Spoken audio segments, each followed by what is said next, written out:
وہ بوڑھا شیر تپتی ریت پر دشمن کی طاق میں گھات لگائے بیٹھا۔ ہم وہاں چھپیں گے، اور جیسے ہی اس کا دشمن اس کے سامنے آیا وہ اس پہ جھپٹا اور اسے مار گرایا۔ اس مرد مجاہد کا ماننا تھا کہ زندگی میں جینا یا مرنا ہوتا ہے، سرنڈر میری ڈکشنری میں نہیں۔ فائر کرو۔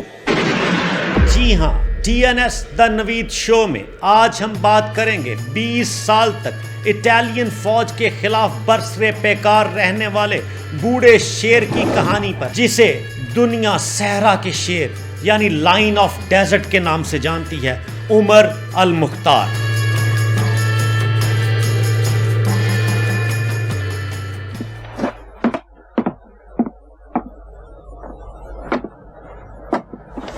ایک ایسے ہیرو کی کہانی جسے دنیا صحرا کا شیر کہتی ہے، عمر مختار ایک ایسا شخص جس نے 20 سال تک اطالوی فوج کے خلاف جنگ لڑی، اپنے وطن لیبیا کی آزادی کے لیے اپنی جان تک قربان کر دی۔ ان کا مشہور قول تھا، ہم سرنڈر نہیں کرتے، یا تو جیتے ہیں یا مرتے ہیں۔ یہ جانور ہیں پر ہم نہیں۔ کیا آپ جانتے ہیں کہ عمر مختار کی کہانی آج بھی پیلسٹائن اور دنیا بھر کی مزاحمتی تحریکوں کے لیے ایک علامت ہے؟ تو چلیں آج ہم کھولیں گے اس عظیم مجاہد کی زندگی کے راز جو آپ کے دل کو چھو لیں۔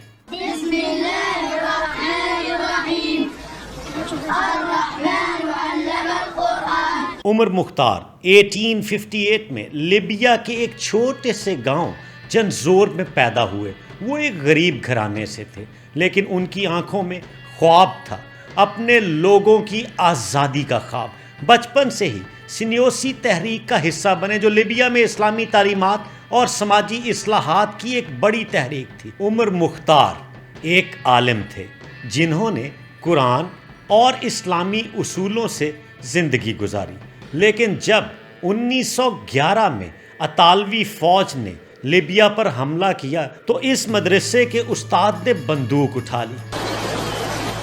کہتے ہیں غزیانی کو خون پسند ہے، یقین کرنے کو دل تو نہیں کرتا۔ کیونکہ ان کا ماننا تھا کہ ظالم کے سامنے خاموشی گناہ ہے۔ ان کا مشہور جملہ تھا، میں اپنے دین اور وطن کے لیے جیوں گا۔ کیا آپ کو نہیں لگتا کہ یہ جذبہ آج بھی ہر دل میں زندہ ہونا چاہیے؟ خون بہا دو، ٹوٹ پڑو ان پر، ان کی بغاوت کو بے رحمی سے ختم کر دو۔ 1911 میں اطالوی فوج نے لیبیا پر قبضہ کیا، لیکن انہیں نہیں پتا تھا کہ ایک 50 سالہ استاد ان کا بدترین دشمن بنے گا۔ چلو پیچھے پیچھے کھڑے رہو۔ عمر مختار نے اپنی چھوٹی سی فوج کے ساتھ گوریلا جنگ کا آغاز کر دیا۔ وہ صحرا کے بادشاہ تھے، رات کے اندھیرے میں حملہ کرتے، اٹالین فوج کو چکما دیتے اور غائب ہو جاتے۔ 20 سال تک 1931 تک انہوں نے اطالوی فوج کو ناکوں چنے چبوا دیے۔ ایک موقع پر اطالوی جنرل نے کہا، عمر مختار ایک شخص نہیں، ایک سایہ ہے جو ہر جگہ پر پایا جاتا ہے۔ تمہیں پریشانیاں ہو رہی ہیں ان کے پہاڑوں میں چھپنے سے؟ جو دشمن دکھتا نہیں اس سے کیسے لڑے؟ ان کے حملے اب بھی برقرار ہیں۔ ان کی اسٹریٹجی کیا تھی؟ وہ اپنی فوج کو چھوٹی چھوٹی ٹیمز میں تقسیم کرتے، صحرا کے رستوں پر حملہ کرتے اور مقامی لوگوں کی حمایت سے لڑتے۔ لیکن سب سے بڑی بات یہ تھی کہ ان کا ایمان بہت پختہ تھا۔ وہ ہر جنگ سے پہلے اپنی فوج سے کہتے، اللہ ہمارے ساتھ ہے، ڈرو نہیں، گھبرانے کی کوئی بات نہیں۔ 1920 کی ایک مشہور لڑائی میں عمر مختار نے صرف 300 جنگجوؤں کے ساتھ 2000 اطالوی فوجیوں کو شکست دی۔ یہ معجزہ کیسے ہوا؟ ان کی بہادری اور صحرا کی گہری سمجھ نے یہ معجزہ کر دکھایا۔ لیکن یہ جنگ آسان نہیں تھی۔